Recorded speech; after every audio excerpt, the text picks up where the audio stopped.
مرحبا. بهالحلقة بدي أحكي عن الأجواء التطبيعية يلي عم بتشيعها مؤسسات إعلامية، منصات إعلامية، وعن كيفية تصرف الدولة اللبنانية ممثلة بالسلطة السياسية والسلطة القضائية تجاه هذه القضية الشديدة الخطورة. اللي عم بيصير بالفترة الأخيرة هو إنه منصات إعلامية بيملكها المصرفي صاحب بنك سوسيتي جنرال أنطون صحناوي، تحديدا منصة This is بيروت. هاي منصة محطوط على حساباتها على وسائل التواصل الاجتماعي انه عنوانها ببيروت، رغم انه اللي بيشتغلوا فيها غالبيتهم عايشين بواشنطن، وهن مجموعة من الصهاينة العرب يلي ما بيخجلوا من اعلام موقفهم. هذه المنصة عملت مقابلة مع السفير الإسرائيلي بواشنطن قبل أسابيع، وسوقت لها أنه هيدي أول مرة السفير الإسرائيلي بواشنطن بيوجه رسالة للبنانيين. يلي بيصير أنه في عدد من وسائل الإعلام المرتبطة بالصحناوي، سواء مباشرة أو غير مباشرة، يعني سواء يلي بيملكها هو أو اللي بيمولها أو بيساهم بتمويلها، إضافة إلى أبواق هو بيشتريها، بتصير تسوق لهذا الموضوع على قاعدة أنه السفير الإسرائيلي بواشنطن وجه رسالة للشعب اللبناني، على أساس أنه الشعب اللبناني بحاجة لرسالة من الإسرائيليين، وعلى أساس الشعب اللبناني ما عم توصلوا كل يوم الرسائل بالقذائف والصواريخ والقنابل يلي بترميها الطائرات الإسرائيلية وقذائف المدفعية، وبمنع الأعمار وبالاغتيالات اللي عم تصير كل يوم، وبتدمير البيوت يلي التوغل الإسرائيلي داخل الأراضي اللبنانية وتدمير المنازل، والقتل اللي عم بيصير بالجنوب والقصف اللي عم بيصير بالجنوب وبالبقاع. الرسائل واضحة يعني، إضافة للرسائل الإسرائيلية الشديدة الوضوح أيضا بأنه هن الجماعة ما بدهم ينسحبوا من الأراضي اللبنانية، على أساس أنه نحن بحاجة بتعرفوا هاي الحجة الدايمة التافهة عند المطبعين يلي بيجوا بيقولوا أنه نحن نوصل صوتنا للإسرائيلي، كما لو أنه السياسة تعمل بواسطة الإقناع، وأنه في هالكم أهبل وهالكم هبلة يلي بدهم يطلعوا يحكوا كلمتين مع المجتمع الإسرائيلي ويغيروا له رأيه، ويصير المجتمع الإسرائيلي يقول إنه كنا غلطانين مع الفلسطينيين من قبل 48، وغلطانين هلأ مع الفلسطينيين ومع اللبنانيين ومع السوريين ومع الأردنيين ومع المصريين ومع اليمنيين والعراقيين والإيرانيين وكل المحيط الجغرافي لفلسطين، وإنه خلص بدنا نضب كلاكيشنا ونفل وتعالوا نلاقي حل كيف بدنا نسلم السلطة سلميا.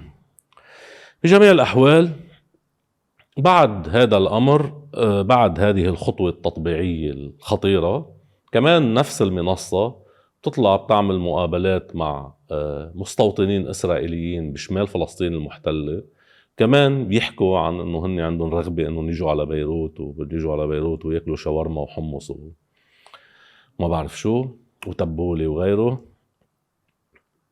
كمان خطوة تطبيعية واضحة.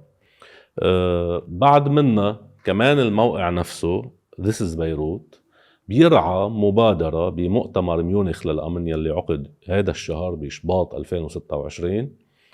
بيصير في لقاءات بين لبنانيين بيشتغلوا بهذه المنصة وإسرائيليين، منهم رئيس شعبة الاستخبارات العسكرية السابق عموس يدلن، وهيدا المسؤول الإسرائيلي السابق واللي بعد عنده يعني عمليا هو عنده منصب شبه رسمي بإسرائيل حاليا. كمان بتعمل معه مقابلة خاصة المنصة نفسها. طيب، احنا هون قدام شخص يلي هو أنطون الصحناوي، حكيت عنه بحلقة سابقة على ببرنامج جوا الصندوق. هذا الشخص مقرر انه يكون هو قاطرة التطبيع في لبنان، يكون هو قائد مشروع التطبيع مع إسرائيل في لبنان. وهذا الشخص باللي عم يعمله، يعني هلأ بيطلع ناس بيقولوا انه هاي المنصة ما بنعرف لمين هي ولا مدري لمين وبدنا أدلة انه لأنطون صحناوي. كل العالم تعرف انه المنصة لأنطون صحناوي. بعتقد هو اذا سئل ما بيخجل بهذا الموضوع. الزلمة موقفه كتير واضح. مستشارته هاجر الشمالي يلي كمان شاركت، كانت ممثلة له This is بيروت بمؤتمر ميونخ، قالت بمقابلة السنة الماضية بال 2025 في مقابلة مع مجلة بالولايات المتحدة الأمريكية إنه أنطون الصحناوي وصهيوني ملتزم، مش إنه نبقى نحن بنجي بنقول عن واحد صهيوني بنكون عم نسبه، لا، هي عم تقول عنه صهيوني ملتزم، تحكي عن هذا الموضوع بصفته مديح مش بصفته شتيمة. لا عادي، هو الزلمة فخور بكونه صهيوني ملتزم. والدليل انه لما مستشارته قالت هيك ما نفى. ما رح احكي تفاصيل عنه لانه حكيتهم بالحلقة السابقة على جوا الصندوق، على منصة جوا الصندوق على يوتيوب وعلى باقي مواقع وسائل التواصل على باقي وسائل التواصل الاجتماعي. مهم انه هذا الشخص واضح انه هو اخذ قرار انه يكون عراب مشروع التطبيع في لبنان وانه يفرضه على اللبنانيين. يعني باستطلاع الرأي اللي عمله المركز العربي واشنطن دي سي بالعالم العربي كله، تبين انه في بس 9% من اللي عايشين بلبنان بدهم التطبيع مع إسرائيل، بدهم الاعتراف بإسرائيل. في 2% ما جاوبوا، في 89% قالوا انه هن ضد اعتراف لبنان بإسرائيل. وهذا الموضوع عابر للطوائف. في كتير من اللبنانيين بيقولوا انه نحن لا بدنا نقاتل إسرائيل ولا غيره، ولكن هن ذاتهم بيرفضوا الاعتراف بإسرائيل. هذا الشيء طبيعي، هذا الشيء فطرة إنسانية طبيعية، خصوصا بعد الإبادة. يعني في طرف عم يعمل إبادة ولا يزال يمارس الإبادة، طرف كل يوم عم يعتدي على لبنان. طبيعي إنه اللبنانيين بما إنه صرف النظر عن كل اختلافاتنا في مشتركات كتير كبيرة بيننا كلبنانيين، في خير بيغلب عند غالبية الناس. جد هو هيك الواقع. يعني هاي بيّنت بالحرب، بيّن بتعامل الناس بالحرب. منخانق بعضنا بالسياسة كتير ومنهاجم بعضنا بالسياسة كتير، بس غالبية الناس موقفها كتير منيح مع بعضها، بيوقفوا حد بعضهم، بيحضنوا بعضهم، بيساعدوا بعضهم. بموضوع إسرائيل بلا، غالبية الناس بتعتبر إسرائيل كيان غريب عن هيدي المنطقة، وإنه كيان ظالم، إنه كيان يقوم بتنفيذ إبادة حاليا، وبيرفضوا وجوده لهذا الكيان. وحتى اللي ما كتير رافضين وجوده يقولوا خي ما بدنا لا يقرب صوبنا ولا نقرب صوبه، لا بالحرب ولا بالسلم. يعني خلوه هو بفلسطين. يعني في جزء من اللبنانيين هيك، في جزء لا، مؤمنين بضرورة إزالة هذا الكيان. في جزء من اللبنانيين بيعتبروا أنه يجب قتال هذا الكيان بشكل دائم أو كلما سنحت فرصة. في جزء من اللبنانيين بدهم يقاتلوه بس لحتى يظهر من أرضنا ويوقف اعتداءات. بس بجميع الأحوال بكل استطلاعات الرأي الغالبية العظمى من اللبنانيين ترفض السلام مع إسرائيل، ترفض التطبيع مع كيان الاحتلال الإسرائيلي، ترفض الاعتراف بكيان الاحتلال الإسرائيلي. في أقلية في لبنان، ما عم بحكي عنها أقلية عددية بالمعنى الشعبي، في أقلية نخبوية على مستوى النخبة الحاكمة، على مستوى الطبقة الحاكمة في لبنان. هذه الأقلية تريد جر لبنان غصبا عن أهل لبنان إلى الاعتراف بإسرائيل، تريد جر اللبنانيين بالقوة إلى نحو الاعتراف بإسرائيل. هذه النخبة، هذه الأقلية اللي بالطبقة الحاكمة حاليا نفوذها كتير كبير، وقائدها حاليا هو أنطون الصحناوي. طيب، في يكون أنطون الصحناوي عايش برات لبنان وعم بيقول موقفه وما عم يجي على لبنان، ومفلت جماعته هون على قوى سياسية وعلى سياسيين وعلى نواب وعلى غيره، بيتخانق هو وبولا يعقوبيان، الله لا يقيمهم ببعضهم، هو وبولا يعقوبيان. فيهم يطحبشوا بعضهم بهذا الموضوع، بيخوض انتخابات، بيتحالف مع حزب الكتائب بالأشرفية، وبيتحالف معهم بأماكن أخرى وبدائرة الشمال الثالثة، وحيث ما استطاعوا بعلاي وبغيرها بيقدر أنطون الصحناوي يعمل هودي كله. ولكن الذهاب نحو مخالفة القانون، الذهاب نحو محاولة فرض التطبيع على اللبنانيين تحت عنوان انه هيدا حرية رأي، لا، عيني هيدي مش حرية رأي. هون بيكون تجاوز كل الخطوط الحمر. والسلطة في لبنان معنية بأنها تكون أمينة على رأي ناسا وعلى موقف ناسا.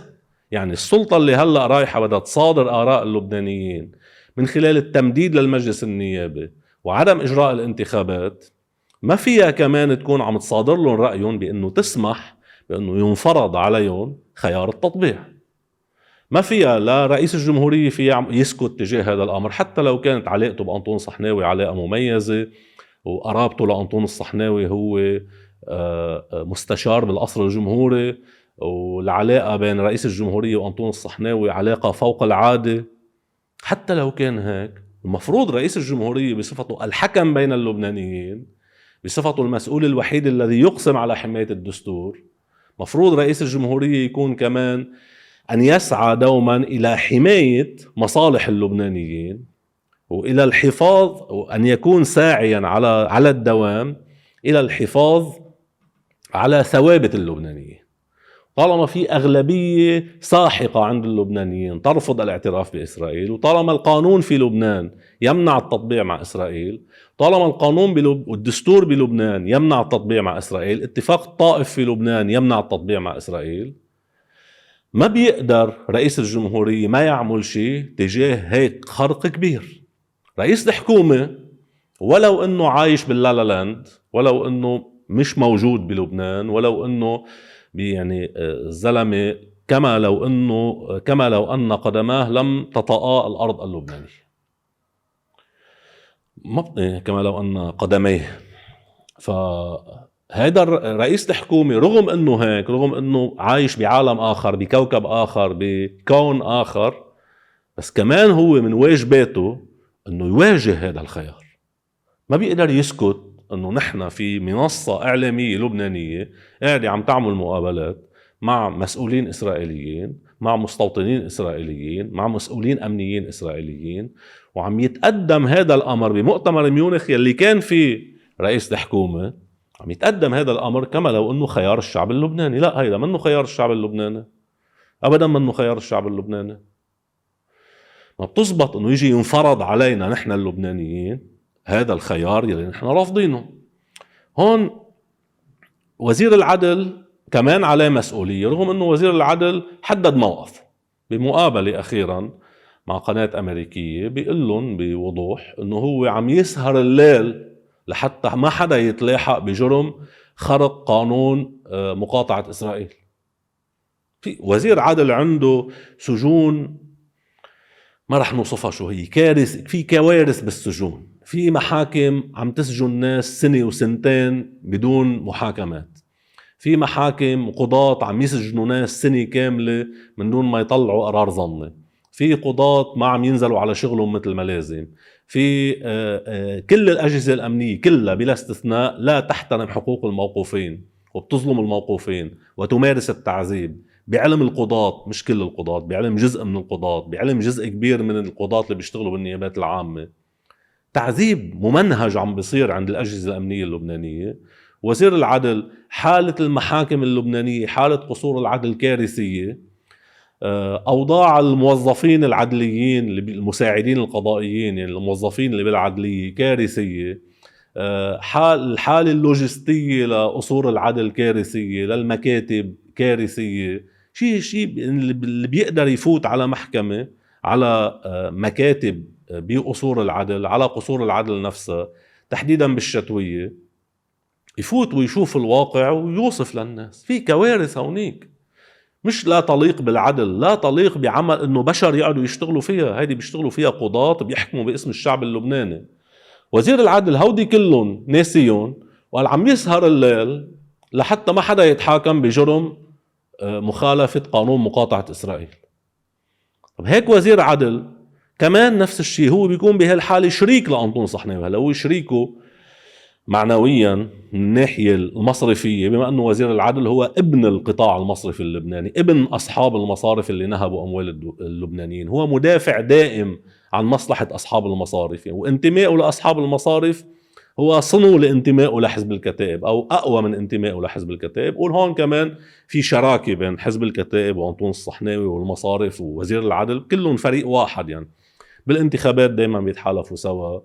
من 2019 لليوم حزب الكتائب كان حتى لو أحيانا هيك بيلطشوا كم لطشة على المصارف، بس هن عمليا الفريق المدافع أصحاب المصارف هن وناهبين أموال اللبنانيين.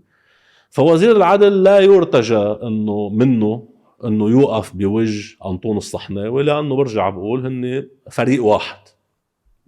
طيب يبقى عنا مدعي عام التمييز، المسؤولية الأولى على رئيس الجمهورية، المسؤولية الثانية على رئيس الحكومة. وزير العدل عليه مسؤولية، بس أنه بالآخر هو مع هيداك الفريق، يعني مع فريق التطبيع. يبقى عنا مدعي عام التمييز. مدعي عام التمييز القاضي جمال الحجار. هون أنا محرج بالحكي لأنه هو استدعاني قبل فترة وصارت القصة اللي صارت، فأنه ما بدي يبين حكي هو منطلق شخصي أبدا، مش هيك.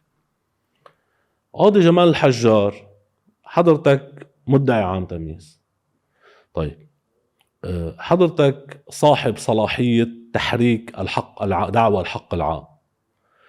منك شايف هذا الجرم اللي عم يرتكب مرة واثنين وثلاثة وأربعة؟ يعني منك منتبه لهذا الشيء اللي عم بيصير؟ فهمنا انه حضرتك رئيس جمال قريبا رح تطلع على التقاعد وما بدك تعمل مشاكل قبل ما تطلع على التقاعد.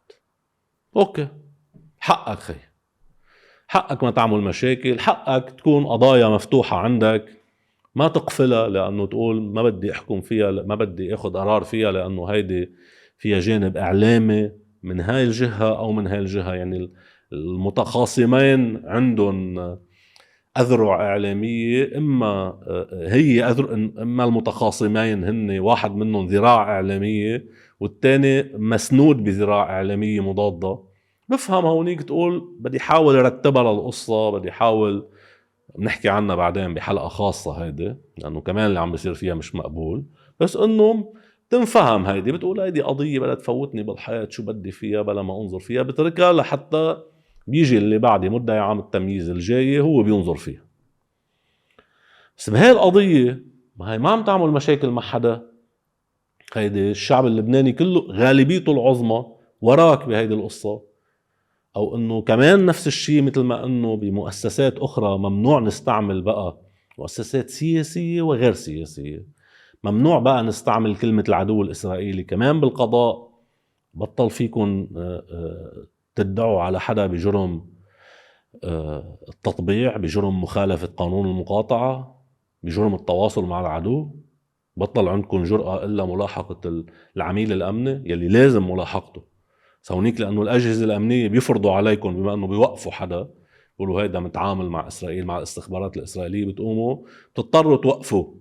بس إنه جريمة من هالنوع تبلش من عندكم ملاحقتها ما بتفوتوا فيها.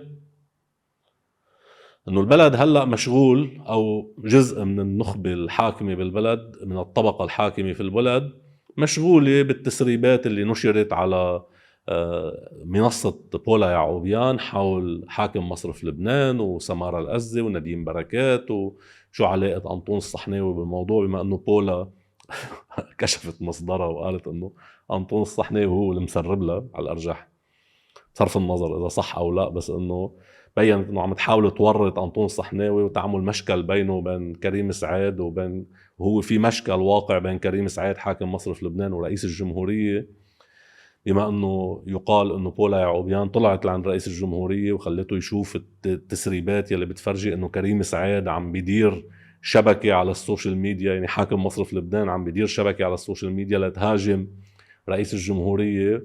وأنطون صحناوي موجود بكل هالقصة، بما أنه وحدة منهم كانت محسوبة عليه سابقا يلي هي سمارة الأزة، وهو كان أحد عرابي وصول كريم سعيد لحاكمية مصرف لبنان، وعلاقته برئيس الجمهورية كتير منيحة. وهلأ في خلاف بينه وبين كريم سعيد على مسألة قانون الفجوة المالية.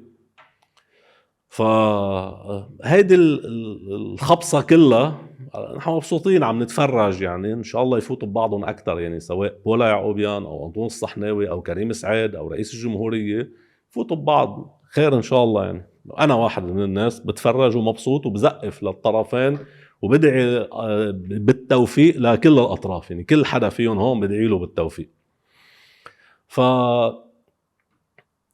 صحيح إنه البلد أو جزء من الطبقة الحاكمة مشغول بهذا الأمر، بس هيدا الشيء إنه حاكم مصرف لبنان يطلب من يزعم انه حاكم مصرف لبنان طلب من سمارة الأزة تطلب من نديم بركات يهاجم رئيس الجمهورية، هذه شغلة تافهة مقارنة بانه، وانا هيك بشوفها انه شغلة تافهة مقارنة باللي عم يعملوا أنطون صحناوي بموضوع التطبيع.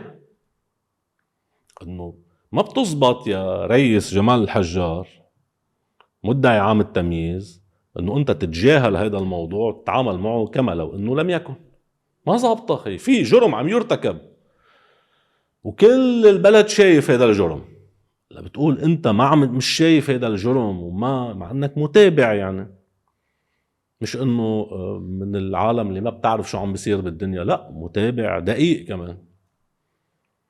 ليه بقضايا تانية بتتحرك مباشرة وبسرعة، إذا واحد حكي كلمة ما عجبت رئيس الجمهورية بتصير بدك تلاحقه. بس واحد بيرتكب هيك جرائم يعني مش إنه ارتكب جريمة مرة واحدة، جريمة ورا جريمة ورا جريمة، مع إصرار على فرض هذا الخيار على اللبنانيين.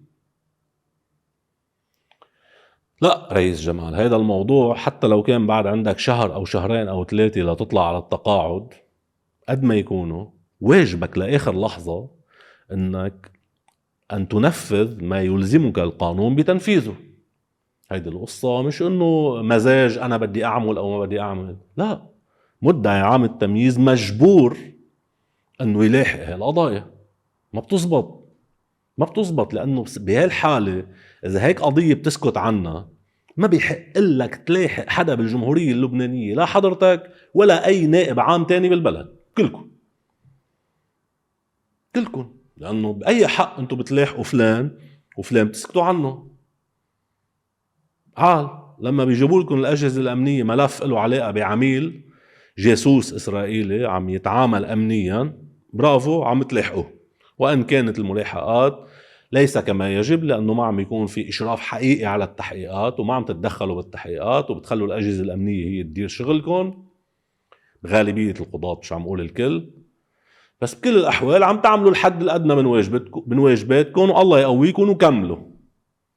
بس إنه ما بتزبط إنه أنتوا تكونوا بتلاحقوا واحد لأنه حكي كلمة بعيدا عن ملف التعامل مع إسرائيل، بس واحد مقرر يجر البلد نحو التطبيع مع إسرائيل خلافا للقانون وخلافا للدستور وخلافا لإرادة اللبنانيين، وانتوا ساكتين. هيدا جرم. إذا مش جرم اطلع يا رئيس جمال، يعني عمول إعلان بشكل واضح أنه يحق للبنانيين أنه يطبعوا مع إسرائيل، لأنه سكوتكم هيك معناته أنتوا شركاء بهذا الجرم. كل الساكتين كلهم، كل من لديه السلطة لمنع هذه الجريمة أو على الأقل لملاحقة مرتكبي هذه الجريمة وما بيقوم بهذا الشيء فهو شريك، ما بيستعمل هذه السلطة فهو شريك بالجريمة. هون في مسألة بدي أختم فيها، أنه كل تيار التطبيع بالعالم العربي من المغرب لنوصل للكويت، من أقصى المغرب العربي إلى أقصى المشرق، أو لنوصل لعمان، ما بعرف وين آخر خط عرض بالعالم العربي.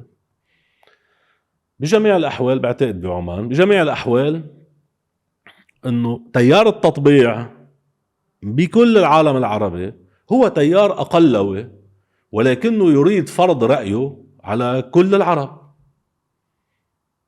ولهالسبب أنه بتسائب أنه ما في ديمقراطية بالعالم العربي، ولهالسبب أنه كل ما زادت حدة الديكتاتورية بدولة ما بالعالم العربي، يعني في ترابط بيناتهم، بتكون دولة مطبعة مع إسرائيل. يعني خذوا مثال النظام المغربي، النظام المصري، النظام الإماراتي، النظام البحريني، هاي الأنظمة المطبعة على النظام الأردني، هاي الأنظمة المطبعة علنا مع إسرائيل، هاي أنظمة لا تمثل شعوبها، حتى لو كان عندها جيوش إلكترونية وعندها جيوش من المطبلين داخل مجتمعاتها، وتنفق الثروة بطريقة تضمن إضافة إلى الحديد والنار، إضافة إلى إعدام المعارضين ولمنع الحياة السياسية الحقيقية.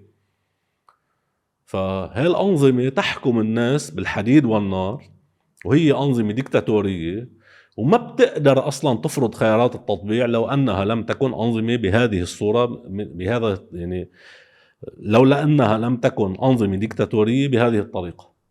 ما بتقدر، ما بتزبط. يعني انه يكون في ديمقراطية حقيقية، مش ديمقراطية الامريكان بيزوروها مثل عنا بلبنان، مش ديكتاتورية، مش ديمقراطية السعودية يلي ما عندها شيء له علاقة بالانتخابات منذ انشائها، حتى منذ قيام الدولة حتى اليوم، منذ قيام المملكة حتى اليوم. ما عندهم اي علاقة بالديمقراطية، مش مرقة من حدهم الديمقراطية، ولا هني مرقين من حدا، ولا مطلعين ببعض يعني. بس بتجي على لبنان بتزور العملية الديمقراطية بلبنان. فإذا لو في ديمقراطية حقيقية بالمغرب، أكيد الشعب المغربي هو ضد التطبيع مع إسرائيل. بمصر كذلك الأمر، بالأردن كذلك الأمر، بالإمارات يعني بالإمارات ما بعرف إنه حتى لو عدد الإماراتيين أقل من 1,000,000، بس بقدر أجزم إنه الغالبية العظمى منهم ضد التطبيع مع إسرائيل. بالبحرين واضحة الأمور، حتى بقطر يلي هن أقل من 1,000,000 بكتير كمان، غالبيتهم العظمى الساحقة ضد التطبيع. فالأنظمة المطبعة هي إما بتصادر رأي الناس لحتى تمارس هذا التطبيع، وإما هذه الأنظمة بتكذب على شعوبها مثل ما بيعمل النظام التركي، مثل ما بيعمل النظام السوري الحالي. إما بتكذب على شعوبها، أو مثل ما بيعمل النظام القطري.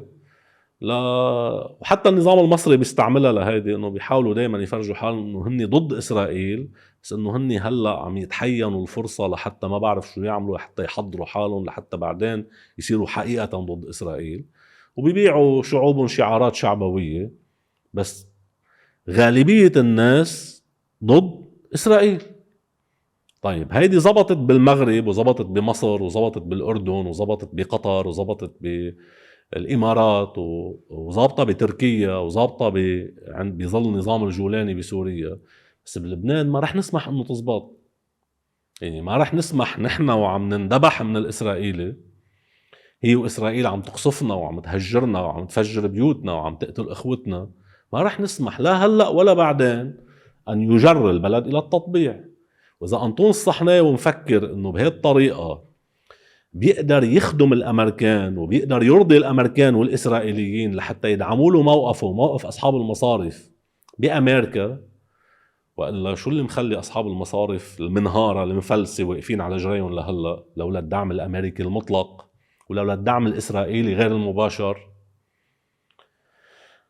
فاذا انطون الصحناوي مفكر انه ما يسري على واشنطن بيسري على لبنان، هو بيكون غلطان كتير. يعني فيك تبيع على الامريكان هيدي، بس هيدي ما بتنباع بقلب لبنان، ما بتنباع.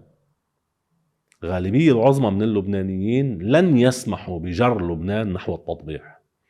على السلطة رئيس الجمهورية، رئيس الحكومة، وزير العدل، ومدعي عام التمييز انهم يقوموا بواجباتهم، لأن في تراكم من اللا شرعية بهذه السلطة حاليا. منهم بحاجة ليضاعفوا لا شرعيتهم أو ليزيدوا لا شرعية على لا شرعيتهم المتراكمة. نشوفكم بحلقة جديدة قريبا إن شاء الله.